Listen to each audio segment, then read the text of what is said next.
Saudara-saudariku, keluarga besar umat beriman paroki Roh Kudus yang terkasih, tentu kebahagiaan sebagai satu paroki kita bisa berkumpul di tempat saudara-saudari kita, kerabat keluarga kita dimakamkan.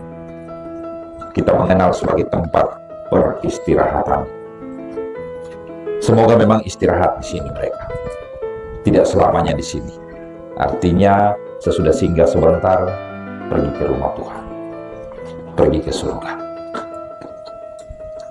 Seorang apologet, pembela iman, pernah menjawab pertanyaan, apakah Yesus mati? Dia bilang, ya, Yesus mati. Karena kalau tidak, Yesus tidak mati, seluruh sejarah kitab suci menjadi keliru. Dia harus mati.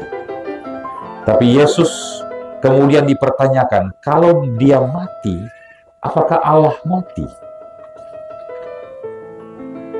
Dengan kepandaian yang saya kira Tuhan berikan kepadanya, dia mampu menjawab balik. Yang mati adalah kemanusiaan yang Yesus kenakan. Bukan Yesus, Allahnya. Jadi ada satu gerakan menuju kemanusiaan. Dan itu berakhir dengan kematian. Setiap kita sama. Perjalanan manusiawi kita ini berakhir dengan kematian. Tetapi bedanya Yesus adalah dia tidak berakhir di sana.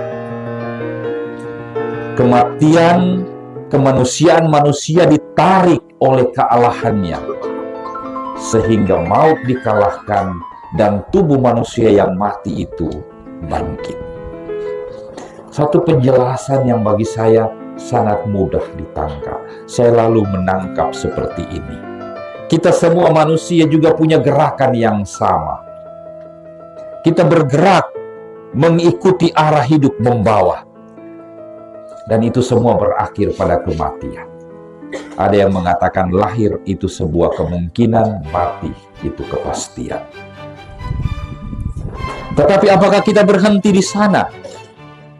Tidak. Iman pada Yesus akan menarik manusia kita yang lemah, rapuh, dan mati kepada kehidupan. Maka saya katakan, kalau kita cuma urus hidup, kalau kita cuma urus perkara-perkara hidup, kita hanya berakhir di titik pertama. Dan kalau kita masa bodoh dengan iman, kita tidak punya daya yang akan menarik kita keluar dari kematian. Itu alasannya kenapa gereja selalu mengingatkan penting untuk tidak hidup hanya dengan dunia ini. Mencari rezeki, mencari macam-macam hal untuk hidup. Tapi kita perlu ingat juga bahwa pada akhirnya ketika hidup menyelesaikan tugasnya, kita perlu sesuatu yang bisa menarik kita keluar dari kematian, yaitu iman. Karena itu betapa sedihnya gereja kalau putra-putrinya cuma urus dunia. Betapa sedihnya gereja kalau anak-anaknya tidak mempersiapkan diri untuk menghadapi peristiwa ini dan akan tinggal di sana karena tidak punya cukup iman untuk ditarik kepada kehidupan kekal. Ini bukan soal bahaya dan tidak bahaya, tapi betapa sedihnya bunda gereja. Dan kadang-kadang mungkin kita tidak merasakan kesedihan gereja ini. Kita sibuk dengan kesedihan kita sendiri. Kita sibuk dengan apa yang kita gumuli perjuangkan. Lihat bacaan kemarin, Yesus bilang, betapa aku rindu seperti induk ayam mengumpulkan anak-anaknya di bawah sayap. Yesus saja menangis ketika dia melihat Yerusalem. Mungkin Yesus tidak menangis sekarang, tapi bunda gereja menangis. Kita bilang kita orang beriman, tapi kita urus dunia saja. Lalu nanti iman mana yang akan menarik kita keluar dari kematian? Iman yang mana? Semoga seruan ini tidak berakhir hanya di tempat ini, tapi bergema kemanapun, bagi setiap telinga yang mendengar. Bahwa gereja tidak pernah menginginkan satupun anak-anaknya hilang. Monsinyur Yoswatan yang hari-hari ini sedang bergumul berjuang dengan sakit pernah menulis, anak Maria tidak pernah hilang. Hari ini Yesus bilang, saya tidak ingin satupun yang diberikan kepada saya hilang. Artinya ada sebuah perasaan yang sangat mendalam antara Yesus dan kita. Maka saudara-saudariku, saya kira tidak terlalu susah untuk merebut hati Tuhan, untuk menghapus air mata Tuhan sebagai orang beriman.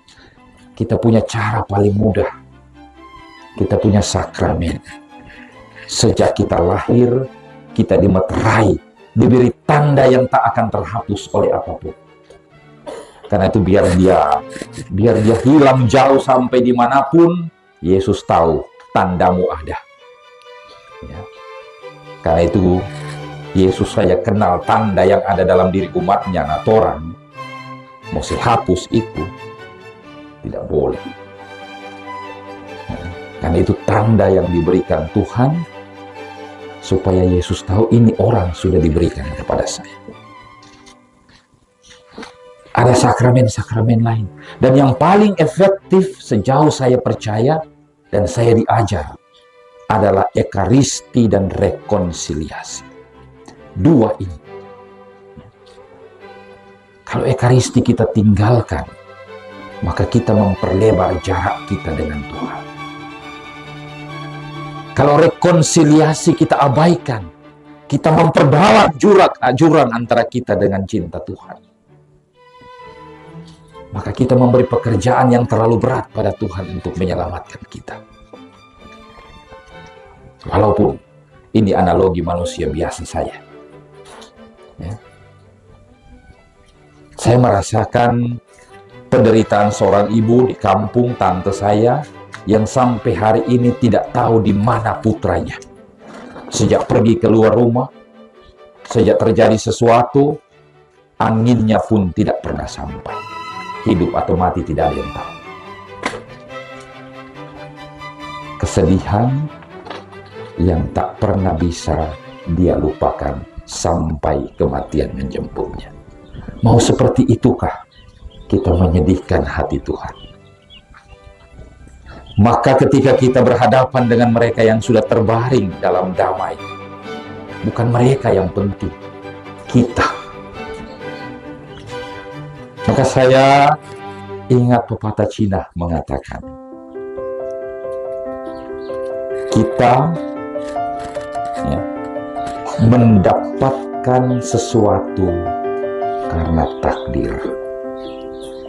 Kita disuratkan mendapatkan itu.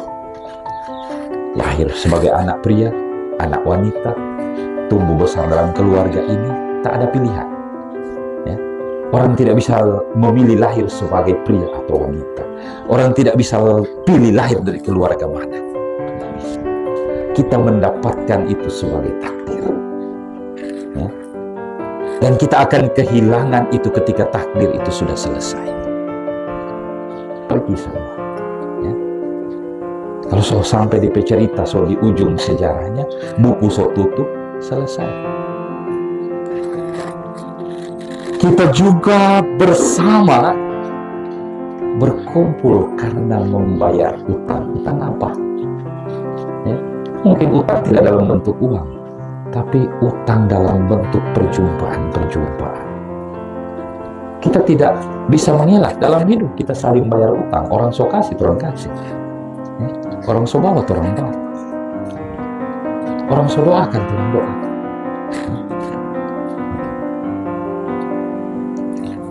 Dan akan berpisah kalau utang semua itu sudah selesai, sudah lunas.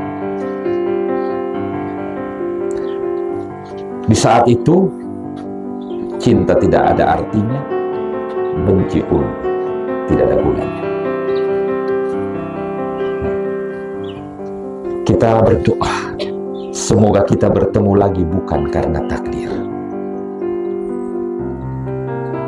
Kita bertemu lagi bukan karena semua yang terbatas.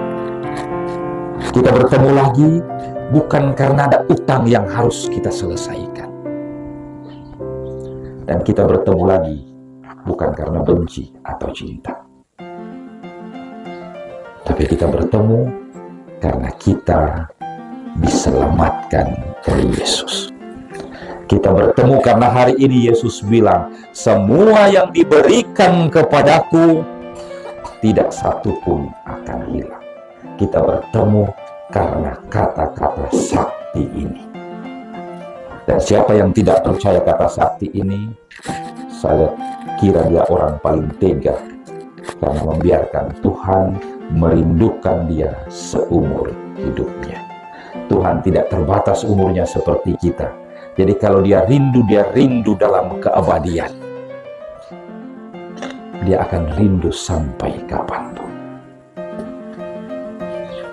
Maka mari, saudara dan saudariku, kita percaya bahwa ketika kita berkumpul di sini, kita mengingat kematian kita. Dalam tradisi Katolik dikatakan memento mortuorum. Setiap orang harus ingat akan harinya. Tidak boleh lalai. Tidak boleh leha-leha. Karena kita akan kesana. Ya.